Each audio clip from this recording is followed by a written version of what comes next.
한국직업방송 2016년 공익채널 선정을 축하합니다. 사랑해요, 한국직업방송.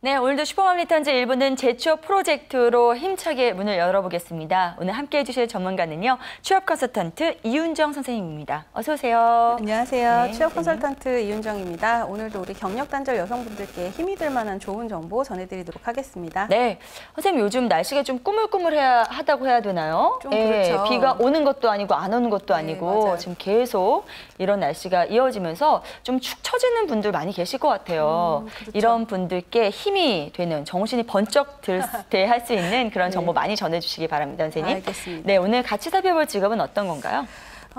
우리 MC분도 아이들 키우고 계시잖아요. 네. 아이들 키우면서 좀 많이 고민되거나 힘들었던 순간 뭐 이럴 때 좀 네. 그런 거에 대해서 도움 받고자 뭐 이렇게 상담을 받아보거나 뭐 이런 거 해보신 적 혹시 있으세요? 상담이요? 네네. 글쎄요, 아이를 키우면서 매 순간이 참 고비이고 또 굉장히 걱정일 때가 많지만 아직까지 용기를 내서 상담을 받으러 가본 적은 없는 것 같아요. 네네. 왜 이런 질문 하시는 거죠, 선생님? 요즘은 사실 자녀에게 뭐 꼭 어떤 문제가 있어서라기보다 부모님들이 자녀의 양육과 교육에 굉장히 많은 관심과 그 에너지를 쏟게 되면서 그런 어떤 문제에 대한 해결이 아니더라도 양육 방법에 대한 점검이라든가 교육 방식에 대한 그 상담을 얻고자 이런 아동에 관련된 상담을 이용하는 경우들이 많이 늘어나고 맞아요. 있습니다. 사실은 애는 멀쩡한데 그렇죠. 제가 예. 잘하고 있나 그거를 검사받기 위해서 가려는 마음도 특별히 커요. 뭔가 우리 애가 이상하다 뭐 네네. 이런 것보다도 그냥 뭐 잘 모르겠다 이런 거에 대해서 좀 알고 싶다 이런 교육 같은 네. 걸 찾아가시는 분들도 많고 상담을 예전에 비해서는 좀 보편적으로 이용을 하고 계시고 네. 또 요즘 한참 인기를 끌고 있는 그 육아 예능 프로그램에 보면 그 배우 엄태웅 씨도 아이를 데리고 이렇게 그런 상담 선생님을 만나러 가서 아이의 뭐 사회지성이라든가 이런 거에 대한 검사도 좀 받아보고 또 네. 거기에 대해서 필요한 부모로서 도움 말씀을 얻는 이런 장면들을 아마 보신 분들이 있을 건데요. 네, 봤어요. 근데 이런 아동과 상담을 하는 데 있어서는 사실 성인 상담과 좀 다르게 이 의사소통에 있어서 좀 문제가 있는 경우가 있습니다. 아이들이 이제 자기의 의사를 정확하게 말로 표현하는 데 좀 어려움이 있잖아요. 네네. 그렇다 보니까 이제 어린이를 아동을 상담하는 상담의 경우에 있어서는 단순히 언어로만 하는 것이 아니라 다양한 뭐 그림을 그려본다든가 놀이 활동을 같이 해본다든가 이런 것들을 통해서도 아이의 심리 상태를 알 수도 있고 네. 또 그걸 통해서 어떤 교육도 이루어지고 상담도 이루어지고 이렇게 하는 경우들이 많이 있거든요. 그래서 오늘 소개해드릴 직업은 이렇게 놀이라는 것을 통해서 아이들과 좀 교감하고 더 나아가서 아이들의 심리적인 문제까지도 해결해주고 치유해줄 수 있는 이런 놀이치료사라는 직업에 대해서 소개해드리려고 합니다. 네, 알겠습니다. 놀이를 통해서 아이들을 상담해주는 직업이죠. 놀이치료사. 뭐 직업의 이름은 사실 많이 들어보셨을 것 같아요. 근데 막상 정확히 딱 어떤 직업이다라고 정의를 내리기가 좀 힘든 것 같아서요. 우선 직업 소개 먼저 부탁드릴게요. 네, 놀이치료사라고 하면 기본적으로 아이 그 상담을 의뢰한 아이들이라든지 아니면 심리적인 문제를 안고 있는 이런 아이들에 대해서 문제점을 파악하고 치유하는 일을 하는 사람들을 이야기를 합니다. 그래서 아동 상담이라고 부르기도 하고요. 아동들은 생각이나 감정을 말로 표현하는 데 있어서 좀 한계가 있기 때문에 다양한 어떤 활동들을 통해서 아이들에 대한 이해도 돕고 아이들과 교감을 나누는 이런 일들을 하는 걸 이야기를 하고요. 네. 놀이를 통해서 아이들에 대해서 긴장감이라든가 불안감, 두려움감 같은 것들을 좀 표현하기도 하고 이런 감정을 조절하는 것들을 좀 배울 수도 있고요. 뭐 필요한 경우는 그런 감정을 좀 없애는 이런 활동들을 하는 그런 치료사라고 생각하시면 되겠습니다. 네, 특히 말이 잘 안 통하는 어린 아이들의 경우에는 그렇죠. 이런 치료가 상당히 효과적일 것 같다는 그런 생각이 네네네. 드는데요. 그럼 구체적으로 이 일을 업무로 삼았을 때 어떤 업무를 하게 되는 거죠? 보통 놀이치료사라고 하면 일단 상담을 의뢰한 아동과 부모님과의 이제 첫 상담부터 시작을 하게 됩니다.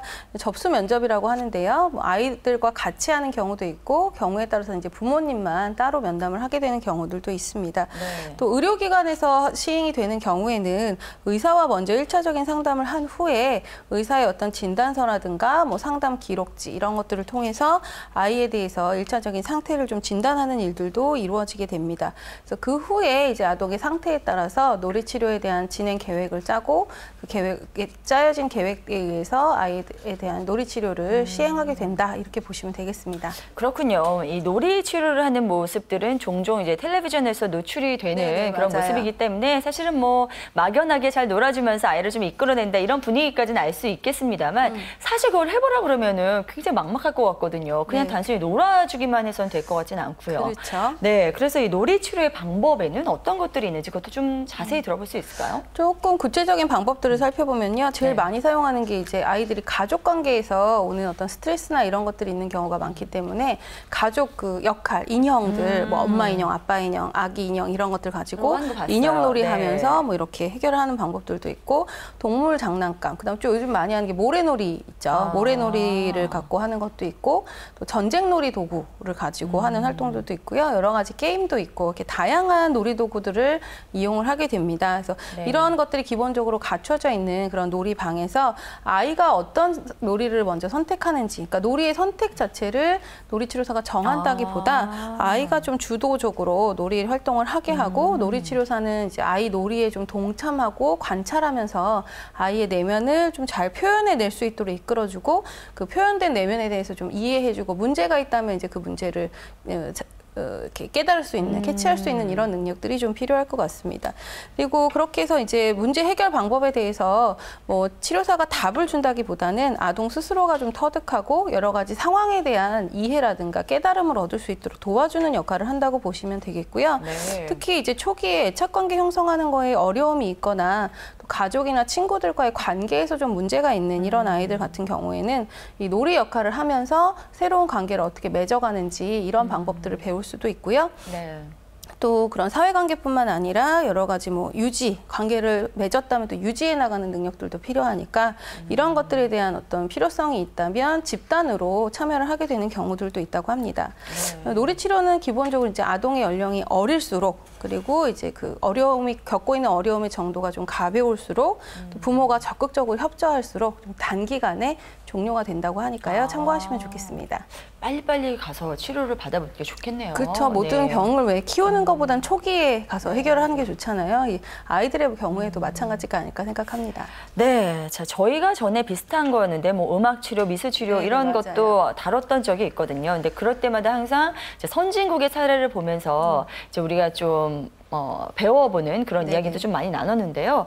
이 놀이치료사는 어떤지 모르겠어요. 외국에서는 좀 활발하게 활동을 하고 있는 상황인가요? 그렇죠.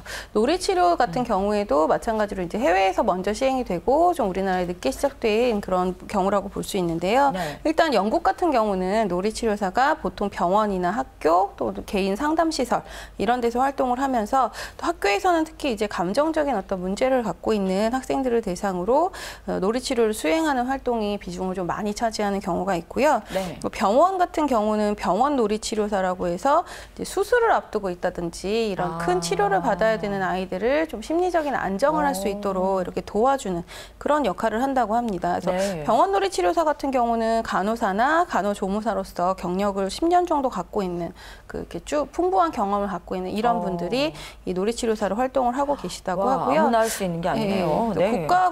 국가 자격으로 다 공인된 것은 아니지만 협회나 이런 곳에서 인증하는 교육을 수료한 후에 병원이나 학교에서 활동을 하고 있다고 합니다.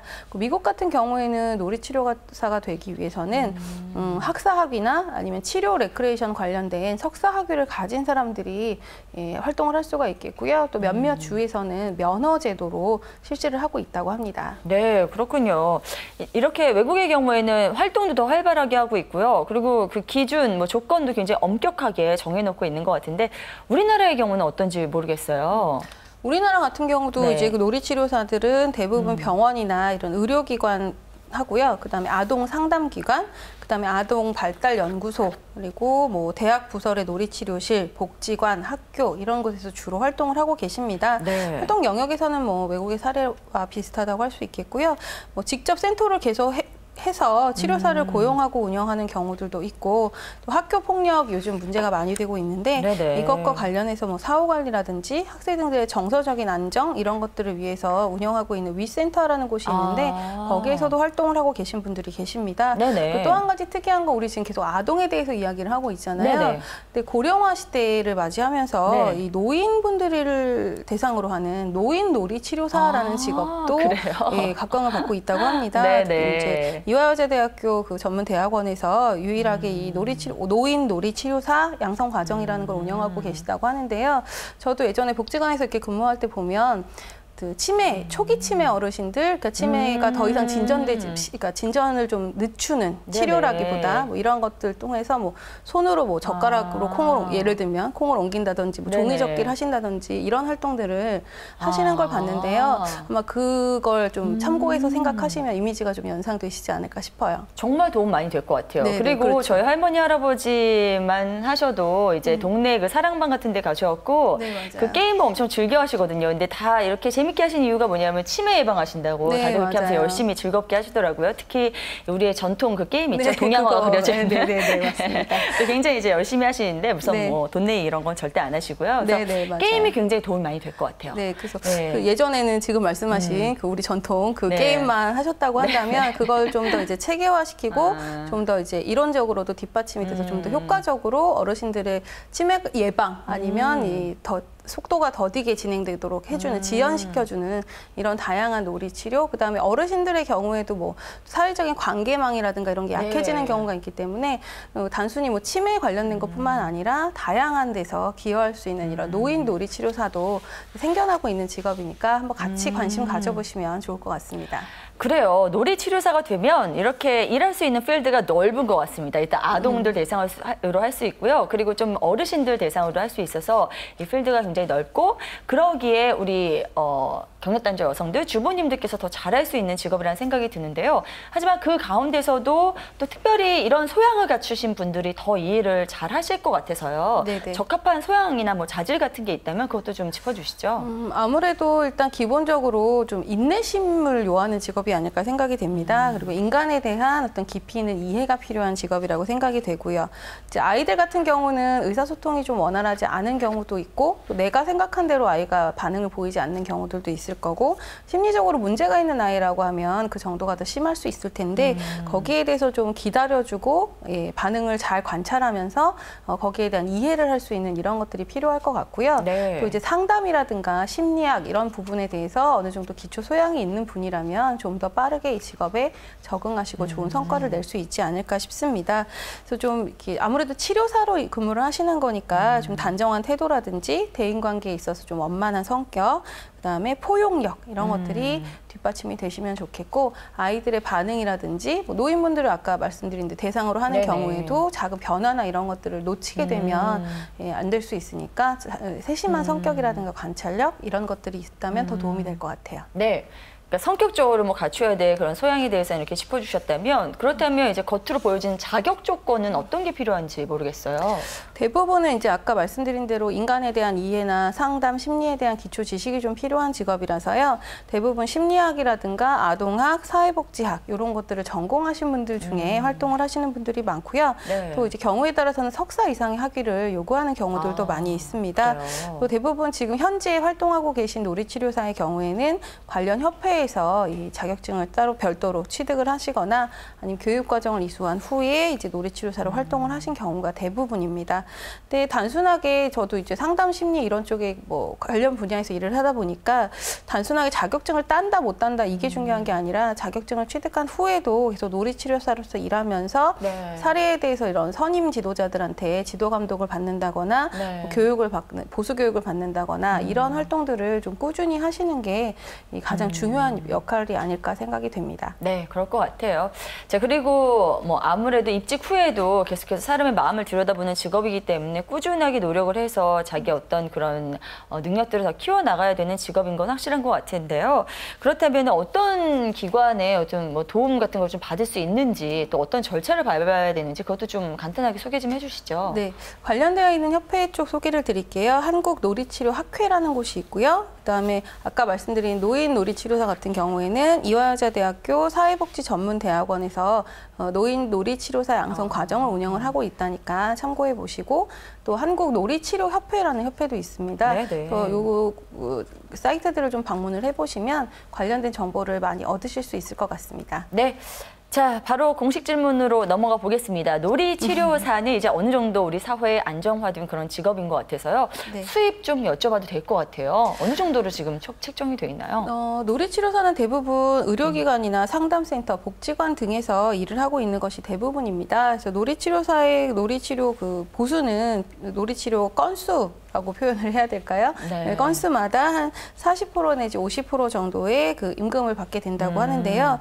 또 이제 뭐 계약직이냐 아니면 이제 뭐 그 프리랜서로 있으면서 치료가 필요한 대상자가 올 때만 가서 이렇게 일을 하는 그 경우들이 많아서 딱 이렇게 고정되어 있는 월급이 정해져 있다라기보다는 이렇게 좀 활동에 따라서 활동 횟수라든가 활동 참여에 따라서 수입은 다소 불규칙한 면이 있다고 얘기를 드릴 수 있을 것 같고요. 네. 하지만 이제 조사되어 있는 대략적인 연봉을 보면 2,400에서 2,500만 원 정도 선으로 생각을 하시면 될 것 같아요.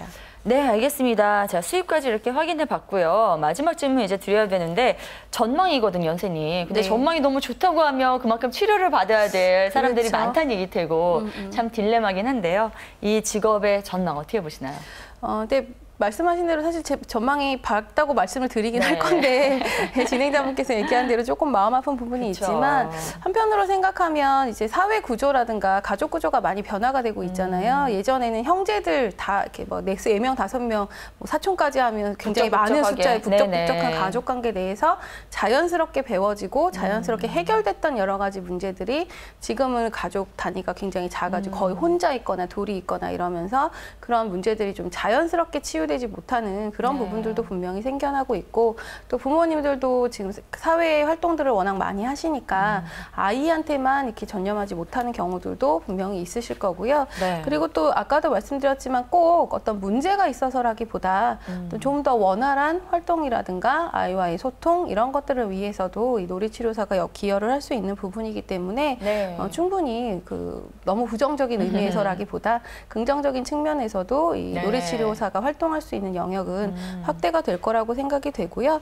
그리고 예전에는 조금 뭐 문제가 있다고 하더라도 이렇게 좀 감추기 급급했다라고 하면 요즘 부모님들이 적극적으로 개선하고 이렇게 하려고 노력하시고 참여하시는 네. 경우들이 많아서 놀이치료사분들의 어떤 활동 전망은 굉장히 밝다고 생각이 됩니다. 아, 선생님 말씀 들으니까요. 마음이 조금 그래도 덜 무거워지는 것 같아요. 네, 다행입니다. 이걸 뭐 딱 치료라기보다 점검 차원이라고 생각을 좀 바꾸신다면은 뭐 전망이 밝다고 해도 나쁘지 않겠다라는 생각도 듭니다. 네. 자, 오늘 이렇게 해서 놀이치료사에 대해서 자세히 살펴보는 시간 가져봤고요. 지금까지 이윤정 선생님과 함께했습니다. 선생님 고맙습니다. 고맙습니다. 네.